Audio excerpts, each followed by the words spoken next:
O Voo da Águia e o Sucesso do Homem. Vale a pena você ler esse livro. Se você ainda não leu, se você ainda não tem, adquira na nossa livraria. Você, pela internet, mande mensagem para nós. Entra aí pelo site, tem a nossa livraria. Você pode adquirir esse livro online, vale a pena. Tem um conteúdo maravilhoso. Nós trabalhamos com essa apostila, que é uma síntese. Nem todos os textos do livro estão aqui. Alguns textos estão, a maioria deles, né, para nós tornarmos a nossa apostila mais dinâmica. E, claro, eu não chamaria você aqui para ler o livro, eu sempre te lembro disso. Criamos aqui uma outra introdução, numa parte do livro, mas eu queria ler com você também a introdução que o nosso apóstolo deu ao livro, que é maravilhosa. Na página 5 do livro, ele diz assim: eu creio que todos os cristãos nasceram para voar como águias. Para que isto aconteça, é necessário que haja um profundo conhecimento das verdades bíblicas. Os filhos de Deus não nasceram para derrota e fracasso, afirmam as palavras de Paulo aos Romanos 5,17. Ele cita Romanos 5,17, quando, já até citei hoje aqui no nosso momento de reflexão, ele disse: pela ofensa de um e por meio de um só reinou a morte, muito mais os que recebem a abundância da graça e o dom da justiça reinarão em vida por meio de um só, a saber, Jesus Cristo. Então, se o pecado entrou por um homem que foi Adão, também por meio de um só, por meio de Jesus Cristo, nós hoje, né, temos esta qualidade de vida espiritual que podemos reinar em vida. Nem todos reinarão, mas todos poderão reinar. A verdade é esta.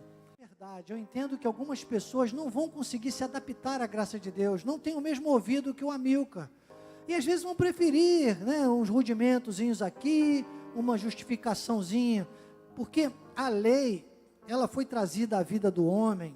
Entenda bem, Paulo disse isso: a lei nunca justificou ninguém. Por que existiu a lei? A lei, como ele diz lá em Gálatas 3, ela serviu de aio, ela serviu de quê? De um tutor, de alguém que servia para controlar. O que a lei realmente promoveu ao homem antes do sacrifício de Cristo e de Cristo ressuscitado e glorificado, é manifestar isso e revelar isso ao apóstolo Paulo. A lei serviu para que o homem pensasse que estava justificado. Para Deus nada, nunca mudou nada para Deus. Você pensa comigo? E nós estamos na aula inaugural e nós precisamos entender isso, porque nós vamos falar da forma como Deus nos constituiu. Nós estamos nesta terra para voar como águia. A águia, que é a rainha, como diz o nosso apóstolo aqui, no contexto do livro, a rainha de todas as aves. Nós precisamos ser assim. Você sabe que a águia, ela suporta 8 vezes o seu peso, ela tem 8 vezes mais a visão, é mais aguçada que a de um homem, e nós temos esse chamado, sabe, para superar. Ela consegue, ela é a única ave que consegue voar contra a tempestade. Ela enfrenta a tempestade, sabe, ela não recua, ela passa as tempestades. Então, nós precisamos entender isso e seguir esta visão. Por isso que é importante eu te falar esses detalhes, não é? Agora, tem muita gente que fica na zona do conforto, que vai achar mais fácil a lei, porque a lei, vá comigo lá no Éden, lá no Jardim do Éden, por exemplo. Às vezes parece até que na Bíblia tem algumas coisas assim que a gente poderia levar um pouco para o lado da comédia. Tem até um pastor que investe muito nisso e tem ganhado grande popularidade, né? Eu também gosto, sou uma pessoa bem-humorada, você sabe, e eu posso dizer, às vezes realmente tem coisas que parecem engraçadas, porque você vê, Deus chega no Éden, e está lá Adão e Eva escondidos. Eles nunca tinham se escondido de Deus, sempre estiveram nus, mas naquele momento, por causa do pecado, aí eles começaram a sentir vergonha de Deus, e eles se esconderam de Deus. E Deus então, estou citando lá o Gênesis, só para vocês terem uma ideia. Primeiro, será que Deus não sabia que eles estavam onde eles estavam? Será que Deus precisava mesmo? Será que Deus não sabia que eles estavam escondidinhos atrás do arbusto? Mas Deus chama. Aí aparecem eles cobertos de folha, né? Que simbolizava o quê? Uma coisa terrena, uma cobertura humana, uma coisa visível, as folhas que os cobriam. Tem gente que até diz que foi folha de bananeira, não sei se precisou de uma folha tão grande, né? E aí vem um cordeirinho que significava o quê? Simbolizava quem? Cristo. E Deus aceita. Deus não vê além da folha e também não vê além da pele do cordeiro, irmãos? Qual a diferença para os olhos? Agora é que eu quero te dizer. Qual a diferença que há para Deus, para os olhos de Deus, entre uma folha e uma pelezinha de cordeiro? Nenhuma. Mas para o homem, aquilo significou alguma coisa. Então Deus, pela sua misericórdia, pela sua forma de conduzir, pelo seu plano, pela sua soberania, nós não estamos aqui para discutir os métodos de Deus, nós estamos aqui para entender os métodos de Deus e glorificar a Deus. Irmãos, eu dou muito glórias a Deus porque eu vivo hoje. Você já pensou se você estivesse vivendo naquele tempo? Mas tem gente que quer voltar àquele tempo. Já pensou se nós tivéssemos que viver com Deus naquele trato do tempo que Jesus ainda não tinha dito, está consumado? 613 mandamentos, ordenanças, amados. Que a lei se multiplicou. Então nós precisamos compreender o seguinte: primeiro, qual é a visão do homem e qual é a visão de Deus. Quem entende a visão de Deus, esse tema do nosso ano, a revelação do apóstolo, é o que? Vivendo na visão do Todo-Poderoso, aquela passagem de Números. Vive como águia nesta terra. E eu tenho dito, eu tenho dito, porque claro, a linguagem bíblica é uma linguagem humana para explicar coisas espirituais. E logicamente, a criação toda, né? E nós estamos comparando a águia, as aves, mas se nós formos comparar as nossas necessidades básicas com o mundo de hoje, com a TI, com a tecnologia da informação, eu nem quero mais voar só com asas como águia, amados. Eu quero voar com propulsores de avião a jato. Eu preciso. Porque é muita correria, muita coisa. Já pensou quantas coisas você faz hoje? Você diz, o tempo passa rápido, amado. O tempo, dizia o velho pensador, o tempo passa rápido para quem está passeando ou de férias. Passa rápido, não é verdade? Mas para quem está trabalhando, o tempo não passa. E para quem está amando, o tempo não existe. Então, amados, nós precisamos compreender definitivamente que nós hoje temos condições de reinar em vida. Reinar em vida, irmão, não é ter 1 milhão no banco. 1 milhão no banco, o cara pega um banco, pega uma espiga de milho e ainda faz uma piada. Tem gente que só tem dinheiro. É ter prosperidade. A águia é uma ave próspera. Olha, não sei se alguém já viu, e eu vou colocar agora para você ver, se você não viu ainda.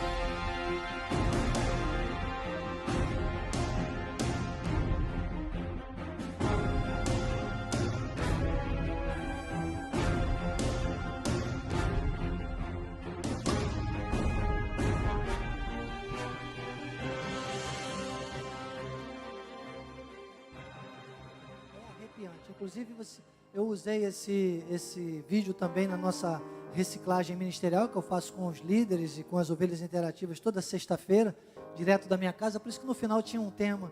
Mas retrata muito bem a visão que tem uma águia. Você sabe que a águia, ela já visualiza, a águia quando ela vai no mergulho, ela já visualizou a presa. Tem um outro vídeo que eu não trouxe para cá, vou ver se eu acho ele novamente, que eu assisti há um tempo, que era maravilhoso, que a águia descia num mergulho na água, e ela chegava a afundar para pegar um grande animal marinho, não me lembro agora qual, um peixe grande, e ela consegue levantar 8 vezes o peso dela, amados, e ela levantava aquilo, e quando ela pega com as garras, não solta mais, sabe? Então a águia, ela tem um comportamento, sabe, totalmente superior, soberano. É isso que Deus tem para a nossa vida. É isso que o apóstolo Miguel Ângelo diz aqui na introdução do tema, quando ele diz, Deus nos deu, através do sacrifício de Cristo, que está em Romanos 5,17, você pode fazer uma remissão aí na sua apostila, por meio de Jesus Cristo, um só, a saber, Jesus Cristo nos deu o direito de viver reinando em vida. Então, esse livro traz algumas ilustrações. Eu não vou ler a ilustração toda, do dia que você tiver o livro você vai ler, mas eu vou pontuar aqui uma ilustração muito interessante, vou contar o que está aqui. Era um rei, está na página 9 do livro. Havia um rei muito próspero, e numa celebração desse rei, os sábios se reuniram e deram para ele de presente um anel. E disseram assim: olha, isso não é um anel comum como qualquer outro. Neste anel tem uma mensagem, mas o senhor pode abrir somente em 2 momentos da sua vida, rei. Eles serão bênção para você. Eram os sábios, né? Ele tem 2 frases.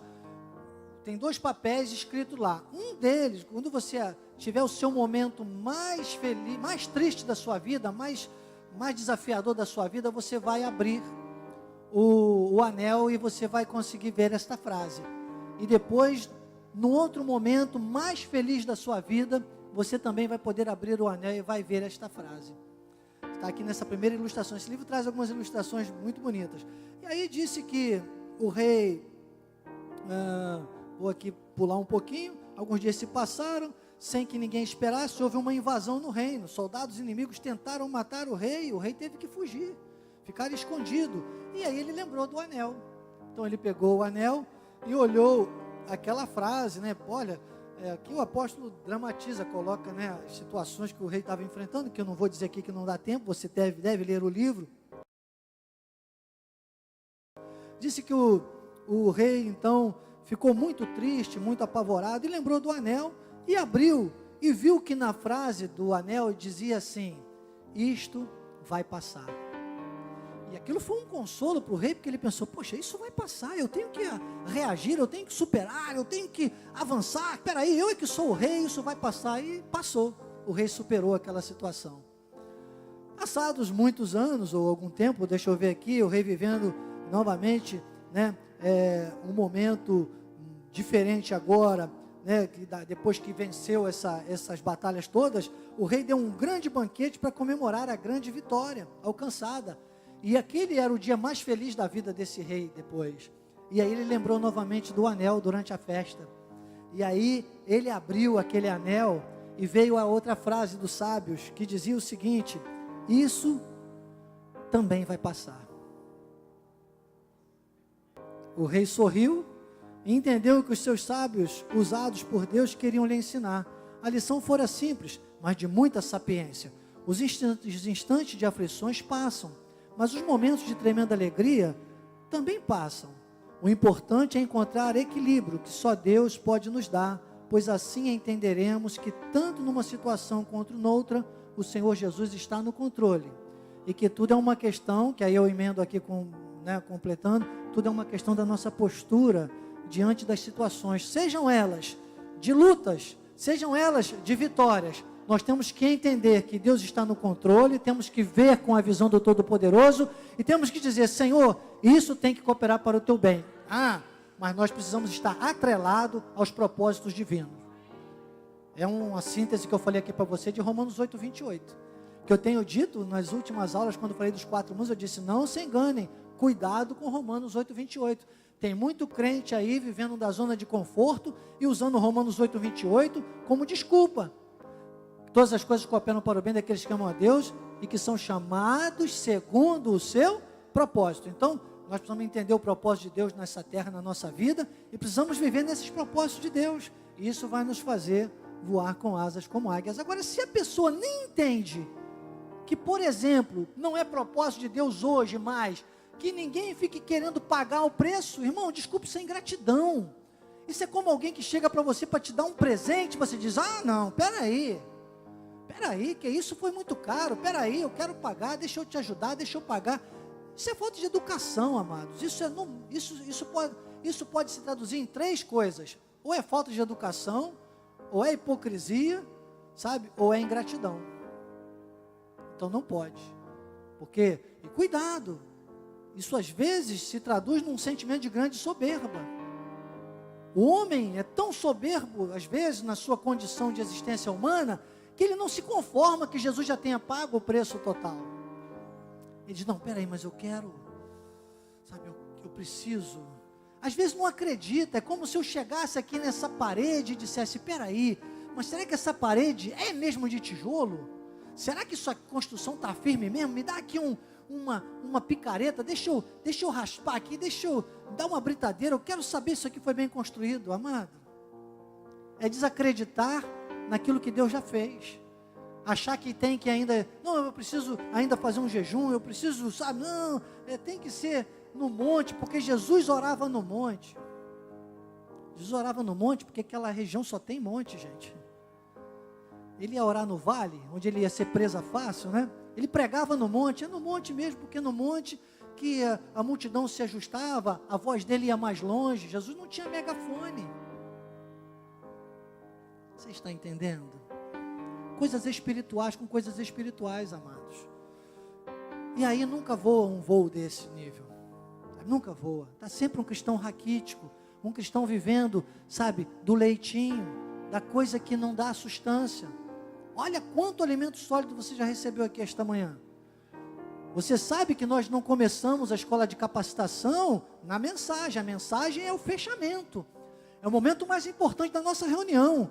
É a peça de ajuste, mas desde os primeiros acordes, desde os primeiros minutos aqui dentro, desde o momento de intercessão pelo culto que é feito pela Bispa Rosa com toda a equipe de louvor, nós já estamos zelando para que haja crescimento e capacitação espiritual.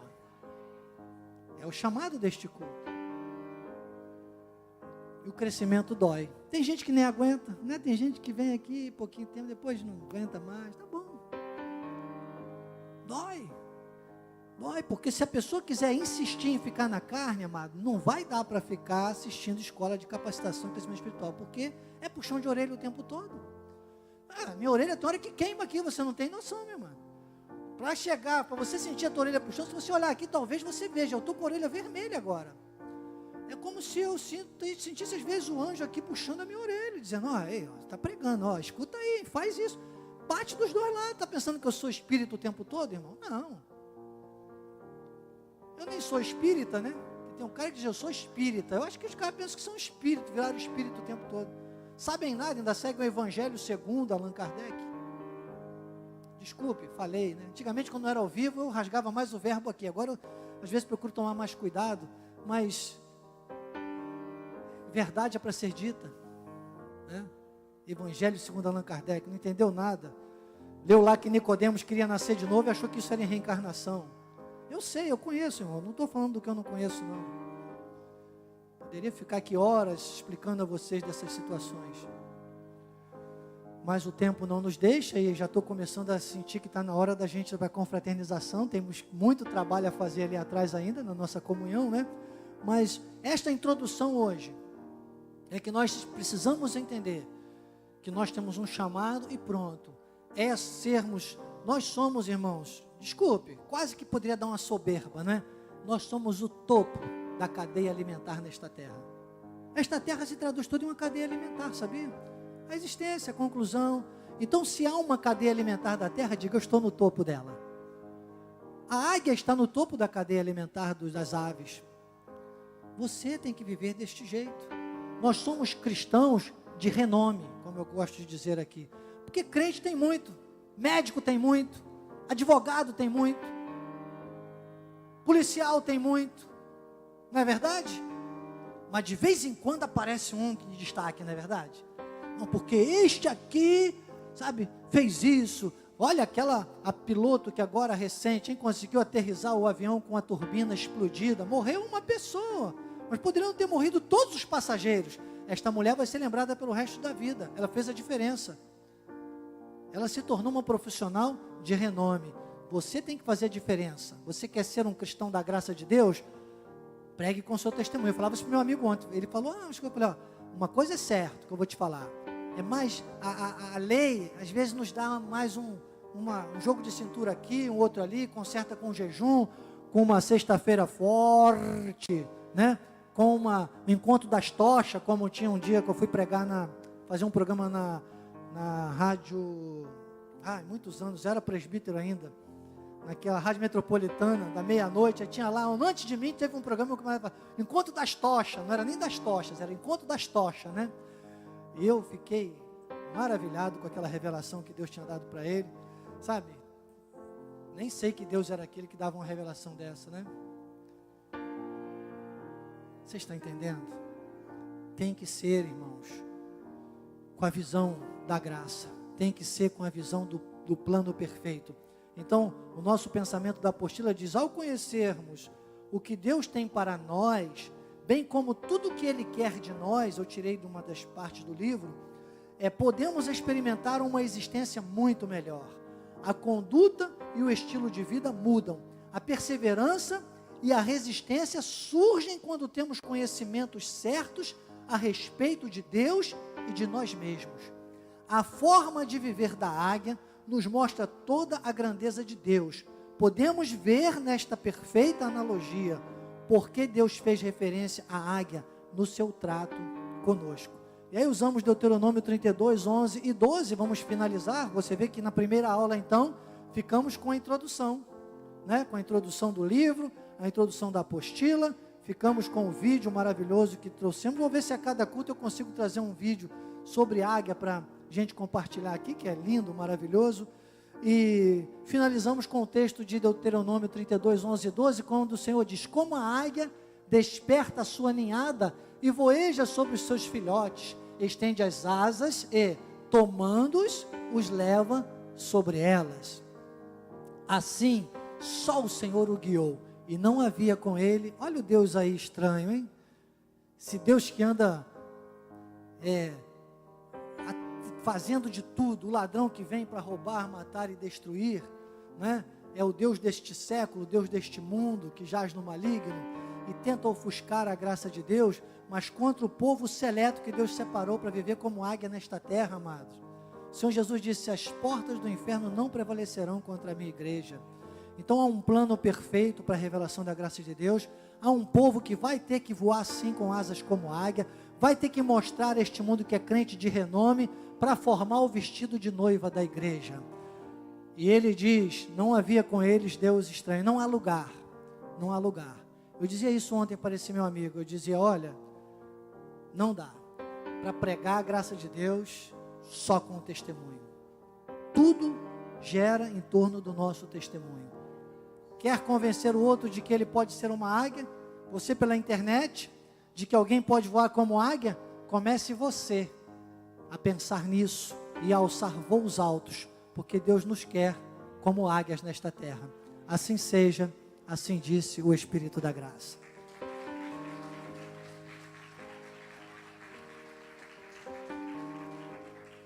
Aleluias, glória a Deus. Olha, passamos um pouquinho do horário hoje, mas tivemos um momento também muito forte de manifestação. Antes, né, acho que ainda não estávamos pela internet, Deus falou forte aos nossos corações, meus momentos de oração. E claro, vamos ter agora a nossa confraternização. Deu tudo certo, foi num dia que hoje ninguém precisa correr para almoçar em casa, porque que tem de comida aí para a nossa confraternização, amados. Olha, você que está pela internet, programe aí, última terça-feira de abril, março, abril, agora vem maio, última terça-feira de junho, vamos celebrar os aniversariantes de maio e junho. Quem sabe você não quer vir aqui, pegue um voo, vem para cá, dorme na casa da vila, olha o convite, né? Programe para estar conosco na segunda terça-feira. Agora quero falar nesse finalzinho, não sei se nós estamos ao vivo ainda, Wesley, mas nesse finalzinho quero lembrar você o seguinte, semana que vem há uma grande oportunidade sendo gerada. Nós temos o feriado de 1º de maio, que é dia do trabalho, e nós vamos estar aqui clamando a Deus pelas nossas vidas, pelo nosso trabalho, né? Se você quiser trazer um contrato de trabalho, sua carteira de trabalho, um projeto, nós vamos estar orando especialmente, com uma oração específica pela vida do trabalhador, e vamos estar continuando com a nossa aula, que afinal fala do voo da águia e o sucesso do homem, tá bom? Então, no próxima terça, 1º de maio, uma grande oportunidade para aqueles que não conseguem estar conosco também nos dias normais, né, que por causa de compromisso de trabalho. Amém? Vamos orar. Eu vou dar a bênção final, depois vamos para a nossa confraternização. Obrigado, Jesus, por esta manhã maravilhosa. Obrigado, Senhor, pelo maná, pelo pão fresco que nós podemos receber nesta manhã. Estamos saindo daqui, Pai, para voar com asas como águias, Senhor. No topo, Senhor, no topo da cadeia alimentar, Pai. Mostrando que somos pessoas nesta terra para promover o Cristo ressuscitado e glorificado, o Cristo em nós, Pai. Obrigado, Jesus. Obrigado, Senhor. E que a Tua graça, o Teu amor e as doces consolações do Teu Espírito Santo se manifestem, não só hoje, mas eternamente na vida daqueles que são águias de Deus. E o povo de Deus, águia, diga amém, amém, amém. Graças a Deus.